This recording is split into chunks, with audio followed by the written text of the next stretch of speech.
오늘 말씀 제목은 내게 있는 이것을 내게 주노니입니다.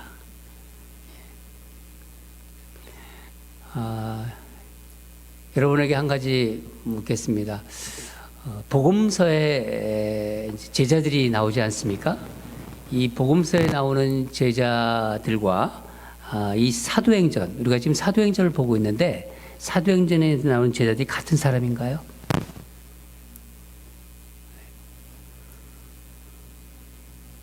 아니면 다른 사람인가요?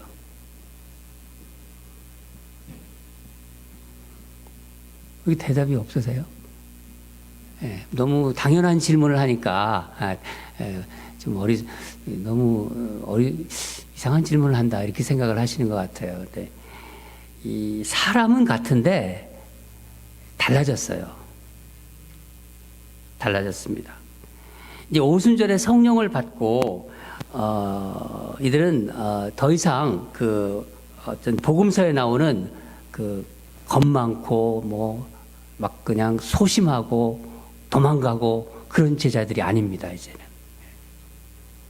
이 사도행전을 기점으로, 그러니까 정확히 말하면 오순절 성령 강림을 받은 이후에 이들은 완전히 변했어요. 제자들이 딴 사람이 되었다는 거예요. 예전에 오래전에 그 TV 프로가 생각이 나는데 우리 아이가 달라졌어요. 생각나세요? 요즘은 없어졌죠. 비영자매 그거 봤어요? 우리 아이가 달라졌어요. 전혀 반응들이 없으시네. 저만 옛날 사람인가? 사도들이 달라졌어요. 사도들이. 베드로가 달라지고 요한이 달라졌어요. 예수님은 승천하셨잖아요. 예수님은 승천하셨고 이 땅에 안 계신데도 기적이 막 일어나는 거예요. 참 놀랍죠. 예. 제자들이 이제 사도가 되었어요. 사도가 되어서 예수님처럼 사는 모습이 그대로 드러난 사건이 오늘 우리가 읽은 본문이에요. 여러분 중에 오늘 본문을 읽으면서 이런 궁금증을 가지신 분도 있을 거예요. 초대교회 시대인데, 이 사도행전은 초대교회 시대를 말하는 거거든요. 이 초대교회 시대에는 예수님이 안 계신데 어떻게 이렇게 많은 기적들이 일어났을까? 좀 궁금하지 않으세요? 그 이유가 무엇일까? 왜 이 초대교회 시대에는 왜 유독 많은 기적들이 일어났을까? 주님의 마음이, 하나님의 마음이 이 초대교회 때는 유독 이렇게 후하셨을까요? 제가 교인들과 좀 교제하면서 이제 알게 된 거예요. 목회를 오래 하다 보니까 이제 그런 생각이 드는 거죠. 예수님을 몰랐던 사람, 예수님을 믿지 않았던 사람이 예수님을 알게 되잖아요. 예수님을 마음으로 영접하게 되고 예수님이 내 안에 들었다. 그런 마음이 들고 신앙생활을 하게 되면요. 정말 많은 변화가 일어나요. 저는 많이 보았습니다. 특히 처음 예수를 믿을 때 예수님을 정말 감격적으로 영접한 그런 성도들을 보면은요. 은혜를 너무너무 많이 받아요. 그냥 예배 시간에 울고 말씀을 그렇게 막 어떻게 저렇게 변했을까? 하나님께서 그분에게 참 은혜를 많이 주신다. 이런 생각을 했어요. 어떻게 좀 비슷한 논리인데 오순절 성령 강림 사건 후에 이 땅에 교회가 처음으로 생겼어요. 최초의 교회예요. 초출의 교회는. 어두운 세상에 교회가 시작된 것입니다. 그전에는 교회가 없었죠. 그럼 하나님 생각이 어떠? 하나님 보시기에 제가 상상해 봤어요. 이제 막 탄생한 교회. 어떻게 되기를 바라셨을까요? 아이가 막 그 건강하게 자라기를 바라는 것처럼 부모들이 힘있고, 이 교회가 힘있고 역동적으로 막 성장하기를 바라셨을 거예요. 그렇겠죠. 예. 저는 하나님께서 초대교회를 세우시고 이 교회가 능력 있고 아주 힘있게 자라게 하기 위해서 사도들에게 많은 기적을 베푸셨다고 생각합니다. 사도행전의 교회는요, 성령께서 역사하시는 교회였어요. 그래서 성령 행전이라고도 하잖아요. 그러니까 살아서 움직이는 교회예요. 교회는 다 살아있는 교회지만은 특별히 초대교회, 이 성령께서 역사하셨던 교회는 살아서 막 꿈틀거리는 교회였습니다. 제가 말씀을 준비하면서 우리 교회가 생각이 나더라고요. 우리 교회는 작은 교회잖아요. 초대교회의 모습이 막 생각이 났어요. 하나님, 그러면서 기도했습니다. 하나님, 우리 교회 개척교회인데 초대교회에서 역사하셨던 성령님이 강하게 역사하여 주시옵소서. 오늘 본문은 초대교회에 일어난 첫 번째 기적 이야기예요. 교회가 시작됐어요. 첫 번째 기적이 일어난 거예요. 이게 무엇이 이런 기적을 만들었고 그 능력이 어디서 왔을까? 이게 저한테는 궁금했어요. 그래서 이걸 여러분하고 같이 나눠보고 싶은 거예요. 첫 번째로는 기도의 능력에서 왔다는 거예요. 기도의 능력. 여러분, 아까도 말씀드렸지만 복음서에 나오는 제자들의 기도가 그 삶을 제가 말씀 잠깐 드렸지만은 기도는 어땠을까요? 복음서에 나오는 제자들의 기도. 한마디로 기도가 너무 약했어요. 마태, 마가, 누가, 요한복음에 나오는 그 복음서에 나오는 제자들이 기도를 보세요. 약했다, 그렇게도 볼 수 없어요. 그냥 기도가 거의 없었어요. 겟세마네 동산에서 예수님께서 십자가의 죽음을 앞두고 땀방울이 핏방울이 되도록 기도를 하고 계셨는데 제자들은 뭘 했죠? 자고 있었어요. 기도를 부탁했는데도 자고 있었어요, 제자들은. 그냥 앉기만 하면 졸려요. 누구를 두고 하는 얘기는 아닙니다. 그냥 조는 거예요, 그냥. 틈만 나면 졸아요. 그런 제자들을 향해서 예수님께서 뭐라고 하셨죠? 너희가 나와 함께 한 시간도 이렇게 깨어 있을 수 없느냐? 예수님의 마음이 느껴지죠. 안타깝죠. 3년 동안 제자들과 동고동락했는데 예수님의 마음을 몰라요. 기도해달라고 그랬는데도 자는 제자들을 보는 예수님의 마음. 얼마나 그 마음이 우리 느껴지죠. 그런 제자들이었어요. 그런데 베드로와 요한이 어떻게 변했나요? 베드로와 요한이.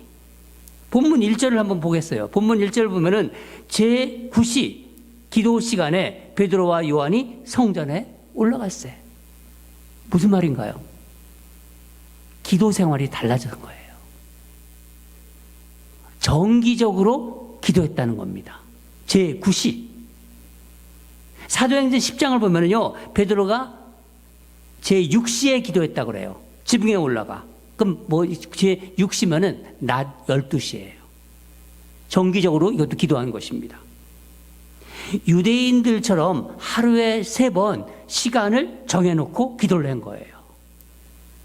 여기서 제9시는 오후 3시입니다. 오후 3시.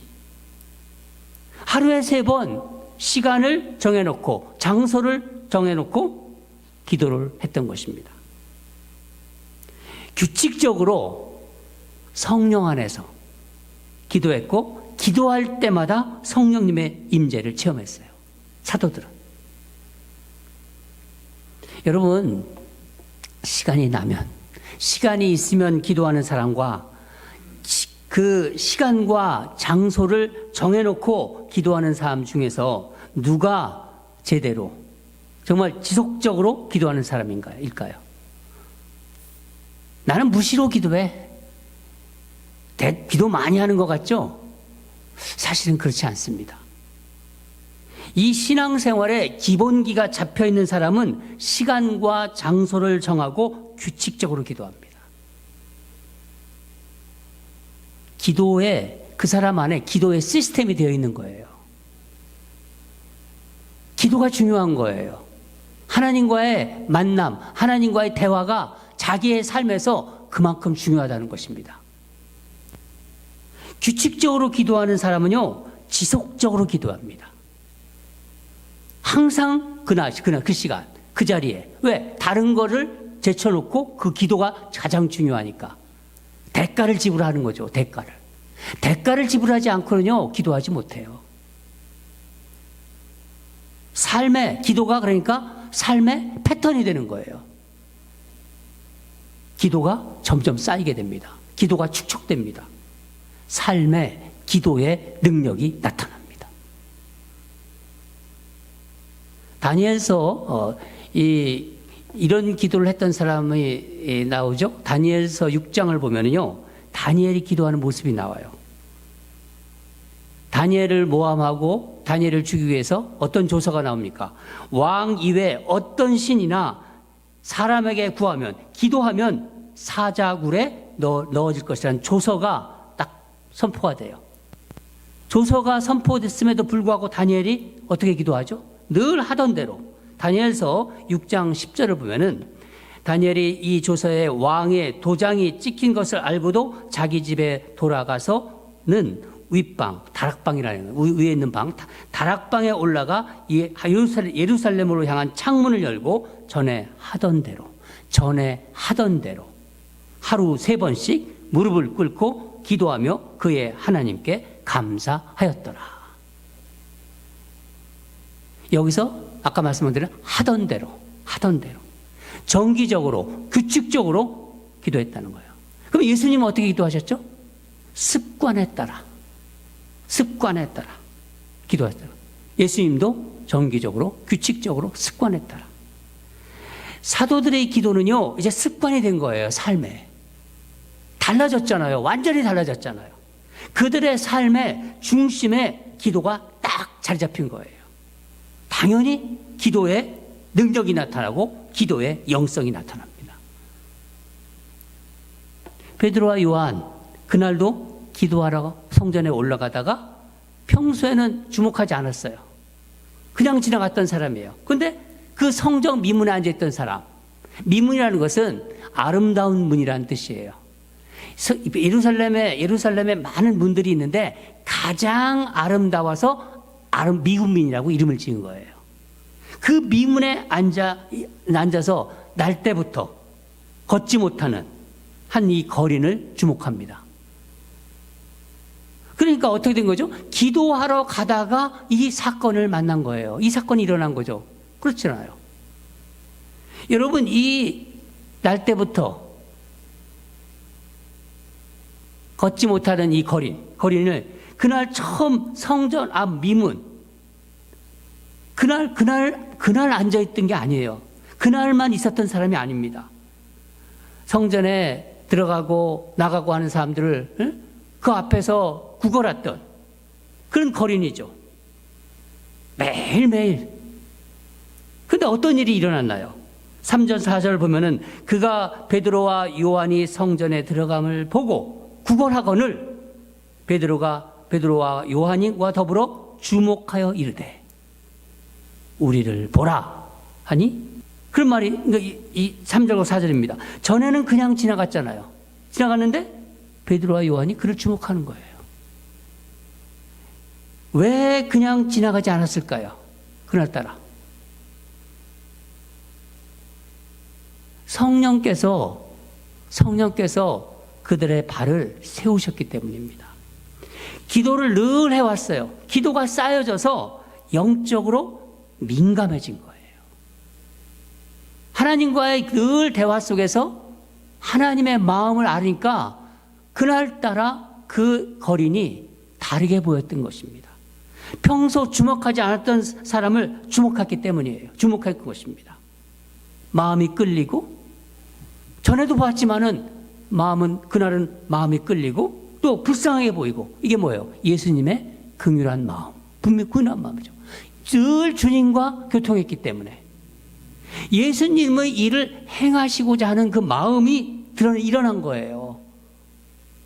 그게 누가 주신 마음입니까? 바로 성령께서 주신 마음입니다. 그 시간에 성령님이 역사를 하신 것이죠. 그래서 거린에게 우리를 보라고 하잖아요. 우리를 보라. 거린이, 지나간 상인이 나를 봐. 그러면 거린이 무슨 생각을 했겠어요? 뭔가 주려고 하는구나. 그렇겠죠? 우리 그렇잖아요. 동전 한 푼을 기대했을 겁니다. 근데 그 순간 베드로가 참 놀라운 말을 합니다. 오늘 6절. 여러분 6절 한번 우리 같이 읽겠습니다. 시작. 베드로가 이르되 은과 금은 내게 없거니와 내게 있는 이것을 내게 주노니 나사렛 예수 이름으로 일어나 걸으라. 여러분 기가 막힌 말 아닙니까? 어떻게 베드로가 이런 말을 했을까요? 저는 이 말씀을 계속 묵상하면서 베드로가 제정신이 아니다 이런 생각이 들었어요. 성령께서 주신 생각이에요. 성령께서 이 말을 하게 한 거예요. 금과 은은 없다. 은과 금은 없다. 사실 사도들은요 아무것도 없어요. 아무것도 없어. 가진 것이 없는 사람들입니다. 거린이 이 얘기를 듣고서 나는 금과 은은 없다. 이 얘기를 거린이 딱 들었을 때 거린이 어떤 생각을 들었겠어요? 돈이 없다는 얘기 아니에요. 그러면은 실망했겠죠. 실망하는 마음이 들겠죠. 근데 그 다음 말이 뭡니까? 내게 있는 이것을 주노니 나사렛 예수 그리스도 이름으로 걸으라. 여러분 이 장면을 한번 이렇게 떠올려 보세요. 아름다운 성전 미문에 거린이 있어. 40세 이 자료를 찾아보니까 40세 된 거린이래요. 그러니까 나면서 보니까 40년 동안 걷지를 못한 이 거린이 그가 앉아 있는 거예요. 한 번도 걷지 못한 자신에게 자기 뭐 걸으라고 하는 이 사람들 얼마나 기가 막혀 보이겠어요. 무모해 보이잖아요. 내가 40년 동안 걷지를 못했는데 나보고 일어나 걸으라고? 장난치는 거야? 베드로가 뭐랍니까? 7절에 보면 오른손을 잡아 일으키니 발과 발목에 곧 힘을 얻고 뛰어서서 걸으며 그들과 함께 성전으로 들어가면서 걷기도 하고 뛰기도 하며 하나님을 찬송하니. 베드로가 거린의 오른손을 잡아 일으킨 거예요. 날 때부터 걷지 못한 사람을 일어날 것을 믿고 오른손으로 잡아 일으킨 것입니다. 만약 안 일어나면 어떻게 했을까요? 저는 막 그런 말씀을 주면서 너무 재밌더라고요. 잡아당겼는데 안 일어나. 일어날 것을 믿지 않았으면요 잡아당기지 않았을 거예요. 그렇잖아요. 기적이 일어난 거예요. 40년 동안 걷지 못한 자가 나사렛 예수 이름으로 일어나 걸으라 했더니 일어난 것입니다. 잡아당긴 거. 놀라운 일이죠. 상상해 보세요. 완전 인생이 뒤바뀐 거 아닙니까? 여러분이 세상적으로 보면요, 이 화려한 성전에 비해서 초라하기 그지없는 그런 사도들이에요. 유대교의 성전은요, 의리의리했어요. 그렇지만은 이 초대교회의 사도들은요, 아무것도 가진 없는 그저 빈털터리, 금과 은이 없는, 은과 금도 없는 그런 초라한 사람들이었습니다. 예수님도 안 계시고 사도들은 의지할 것도 자랑할 것도 없었어요. 금과 은은 없었지만은 뭐가 있었죠? 기도가 살아있었던 거예요. 기도가. 여러분, 교회가 가지고 있는 진정한 능력이 무엇인가요? 이 땅에 많은 교회들이 있는데 교회가 가지고 있는 그 능력은 무엇인가요? 화려하고 어느 교회는 뭐 몇 층짜리 건물이다. 성도가 수천 명, 수만 명이 모인다. 대단한 건물, 대단한 교인 수인가요? 엄청난 재정인가요? 교회는요, 그런 것으로 평가받는 곳이 아닙니다. 교회는 기도가 쌓여 성령이 역사하는 곳입니다. 저는 우리 교회가 정말 성령으로 기도하는 교회가 되기를 바랍니다. 기도하면은 성령님과 교통하면서 성령님의 마음을 아는 거예요. 내가 기도하는 게 아니라 성령 안에서 기도하시길 바랍니다. 기도는요, 우리 삶을 변화시켜요. 기도가 여러분의 삶의 패턴이 되기를 바랍니다. 그러니까 우리가 자다가 일어나면요 바로 양치질 하잖아요. 또 세수하잖아요. 그리고 어떤 분은 운동하러 나가고 어떤 분은 일터에 나가고 그 중에 기도가 들어가게 해주세요. 기도가 내 삶의 루틴으로 하나 들어가게끔 여러분 만드시기 바랍니다. 그러면 우리가 주목할 것을 주목하게 돼요. 이 세상을 살아가는데 그냥 지나가는 게 아니라 성령께서 역사하기 때문에 내가 주목할 것을 주목하는 그런 역사가 일어납니다. 두 번째, 기적은 예수 그리스도의 이름의 능력에서 옵니다. 예수 그리스도의 이름의 능력. 성경 미문에서 구걸하는 거린에게 베드로와 요한이 베푼 기적은 어떻게 됐을까요? 사람들에게 순식간에 전파돼서 놀라운 일이 일어난 거죠. 40년 걷지 못한 거린이 일어났다. 얼마나 소문이 잘 퍼졌겠습니까? 막 걷고 뛰는 것을 본 사람들이 말을 전하고 그러니까 누구를 주목했습니까?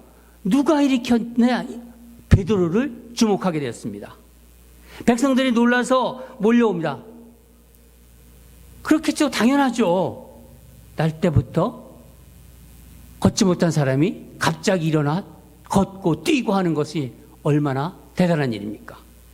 많은 사람들이 베드로를 주목해요. 베드로를 주목합니다. 그러니까 베드로가 어떻게 말하나요? 베드로가 여기서 왜 우리를 주목하느냐? 왜 나를 주목하느냐? 사도행전 3장 12절에 베드로가 이렇게 말합니다. 베드로가 이것을 보고 이스라엘 사람들에게 말하되 이스라엘 사람들아 이 일을 왜 놀랍게 여기느냐? 우리 개인의 권능과 경건으로 이 사람을 걷게 한 것처럼 왜 우리를 주목하느냐? 나를 보지 말라는 거예요. 나를 보지 말라. 우리를 보지 말라. 여러분, 우리는 기적의 근원을 이 베드로, 기적의 출처가 베드로의 말을 통해서 우리는 알 수가 있는 거예요. 출처를. 6절을 보면은 뭐라고 합니까? 내게 있는 이것을 내게 주노니. 내게 있는 이것을 뭐죠? 내게 있는. 베드로 안에 있는 게 무엇입니까? 내게는 나사렛 예수 그리스도의 이름밖에는 다른 게 없다. 내게는 나사렛 예수 그리스도의 이름밖에는 다른 게 없다. 그 능력밖에는 없다. 십자가에서 못 박히시고 부활하셔 살아계신 예수 그리스도의 그 이름의 능력, 그 이름, 내게 있는 이것을 내게 주노니 나사렛 예수 그리스도 이름으로 일어나 걸으라.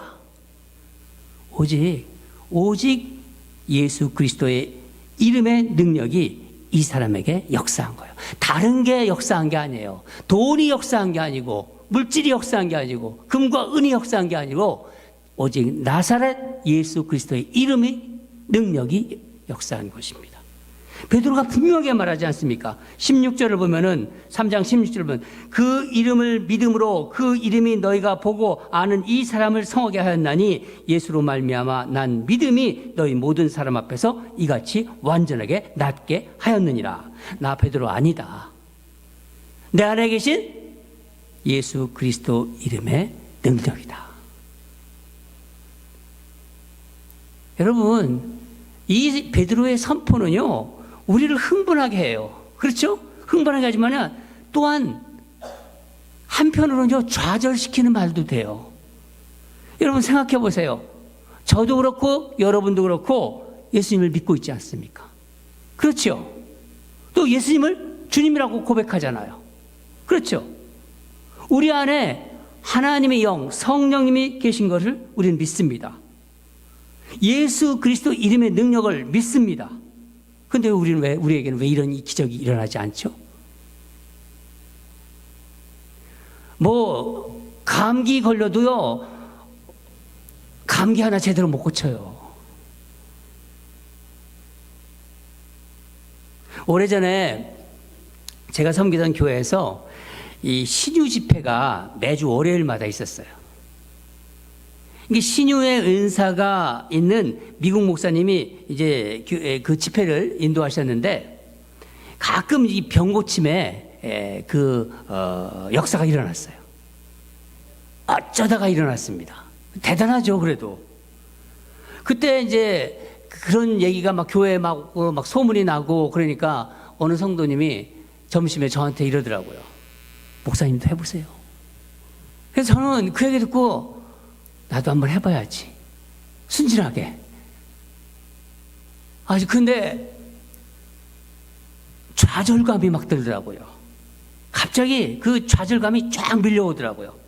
왜 나는 안 되지? 그래서 제가 아내를 대상으로 또 해봤어요. 아내가 아프다고 해서 막 만지면서 낫게 하기를 막 기도했습니다. 낫지? 그러면 안 낫어.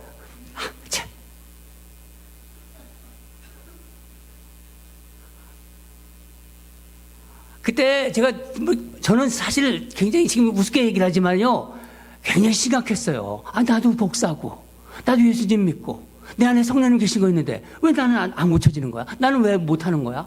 좌절감이 밀려오더라고요. 근데 제가 아주 기도하는 가운데 깨달음을 얻었습니다. 기도할 때 저는 기적만, 그 병 고침이 일어나는 것만 생각하고 계속 기도한 거예요. 주님을 바라보지 않은 거예요. 예수님을 바라보지 않았습니다. 예수 그리스도의 이름의 권세를 보지 않고, 그 예수님의 능력을 보지 않고, 그저 고친다는 거, 고친다는 생각에만 그저 몰두하면서 기도한 거예요. 또 교회 가보면요, 조 목사, 어때 김 목사님이 어제 집회했는데 사람들이 쓰러졌대. 몇 사람. 또 이 말도 그냥 절망감으로 오더라고, 저한테는요, 속으로는. 겉에서는 좋다고 제가 얘기했는데, 누가 쓰러졌대. 여러분, 중요한 거는요, 지금 나와 함께 계시는 예수님을 내가 믿고 바라보는 거예요. 기적을 바라보는 게 아니라. 여러분, 그러면 주님이 왜 베드로로 하여금 이 날 때부터 걷지 못한 자를 걷게 하는 기적을 베푸셨을까요? 그날 그냥 지나가면 되는데, 평소처럼 지나가면 되는데, 왜 이 거린을 주목하게 하셨을까요? 성령님이 베드로와 요한에게 왜 감동을 주셨을까요?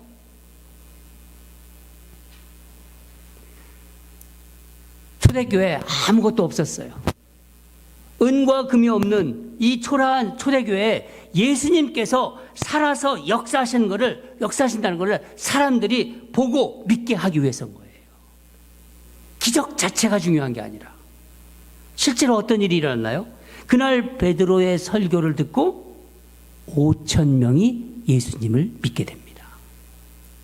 4장 4절을 보면은 말씀을 들은 사람 중에 믿는 자가 많으니 남자의 수가 약 5,000이 되었더라. 기적을 통해서 예수님이 전해졌고 예수님을 믿게 되었습니다. 수많은 사람들이. 여러분, 기적은요, 우리 예수 믿는 사람들이 삶에서 일어날 수도 있고 일어나지 않을 수도 있습니다. 중요한 것은 기적이 아니에요. 예수님을 주목하는 것입니다. 그리스도인들은 예수 그리스도 이름의 권세를 믿는 거예요. 베드로는 내게 있는 이것을 내게 주노니 나사렛 이름으로 걸으라 했습니다. 예수 그리스도의 이름의 능력을 붙잡는 거예요. 아무것도 나는 없다. 나는 자랑할 게 없다. 바울도 그러지 않았습니까? 내가 있는 거는 다 배설물이다. 나는 자랑할 게 없다. 그 똑똑한 바울이 화려한 유대교 성전에 비하면 초라하기 그지없는 사도들이었습니다. 그러나 베드로는 자기 안에 있는 예수님이 얼마나 능력이 하나님이신지를 그걸 알고 있는 거예요. 여러분, 예수 그리스도를 우리가 믿는 예수 그리스도는요, 우리의 삶의 모든 문제보다 크신 분이라는 것을 기억하시기 바랍니다. 우리 죽음보다 예수님이 크신 분이십니다. 우리 삶의 모든 문제보다 크신 분이십니다. 문제가 일어나면 문제를 주목하지 마시고 예수님을 바라보세요. 예수님을 주목하시기 바랍니다. 여러분, 은과 금, 세상이 너무나 좋아졌어요. 잘 삽니다. 한국도 그렇지 않습니까? 한국은요, 80년대 전에 이 아프리카에서도 원조를 받았던 그런 나라예요. 저 망한 나라예요, 한국은요. 그 한국이 80년이 가까이 돼서 어떻게 되었습니까? 그때는 금과 은이 없었어요. 예수님만 바라봤어요. 저는 한국의 부흥은요, 예수 그리스도를 바라본 그게 있다고 생각합니다. 여러분, 금과 은도 의지하고 예수님을 의지하면 무슨 일이 일어날까요? 나는 금과 그 은도 의지해. 나는 예수님을 의지해. 무슨 일이 일어날 거야? 아무 일도 안 일어나요. 기적은 그 삶에 일어나지 않습니다. 오직 내 안에 계신 예수 그리스도, 그분의 나사렛 예수 그리스도 이름의 권세를 믿을 때 우리 삶에 하나님께서 역사하시는 기적이 일어나는 거예요. 기도가 축적되면요, 베드로처럼 선포하고 싶어 해요. 여러분, 기도 많이 하시는 분, 권사님들, 장로님들 보면요, 선포하잖아요. 하나님이 주신 마음으로 선포하는 거예요. 성령께서 역사하시는 것입니다. 예수 그리스도의 이름의 능력이 나타나는 교회가 진짜 교회예요.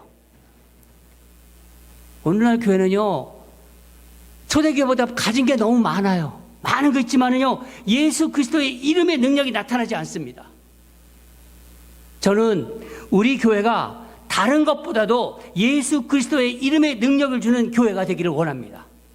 사람들에게 뭐를 주고 그런 것보다도 예수 그리스도의 그 생명의 능력을 주는 저와 여러분이 되기를 주님으로 축원합니다. 예수님의 이름의 권세가 드러난다, 그 교회에서. 그러면 되는 거예요. 내게 있는 이것을 내게 주노니. 여러분 안에 있지 않습니까? 내게 있는 이것을 내게 주노니. 예수 그리스도 이름을 선포하시기 바랍니다. 예수 그리스도의 이름이 드러날 때 우리는 진정 예수를 믿는 사람들이 되는 거예요. 그 예수 그리스도의 이름이 능력이 들어가지 않고 말하는 것은 다 헛풍쟁이에요. 다 사람들한테 그것이 없으면서 드러나는 게 무슨 능력이 있겠습니까? 여러분, 교회만 다닌다고 그리스도인이 되는 거 아니에요. 그걸 우리는 분명히 알아야 돼요. 내 삶이 무력하게 주저앉아 있는 것을 향하여 어떤 상황에서 주저앉아 있을 때 예수 그리스도 이름을 선포하시기 바랍니다. 소망 없는 사람들, 주저앉는 사람들을 향해서 예수 그리스도 이름을 선포하세요. 그것이 내 가까이 있는 사람들도 있고 또 멀리 있는 사람들도 있을 수 있고. 사랑하는 여러분, 그래서 우리는 예수 그리스도의 이름의 능력이 우리 가정과 또 우리 직장과 또 우리 일터에, 우리 교회, 이 지역사회에 일어나기를 주님 이름으로 축원합니다. 다 같이 기도하겠습니다. 하나님 아버지, 감사합니다. 40여 년간 성경 미문에서 주저앉았던, 거리했던 그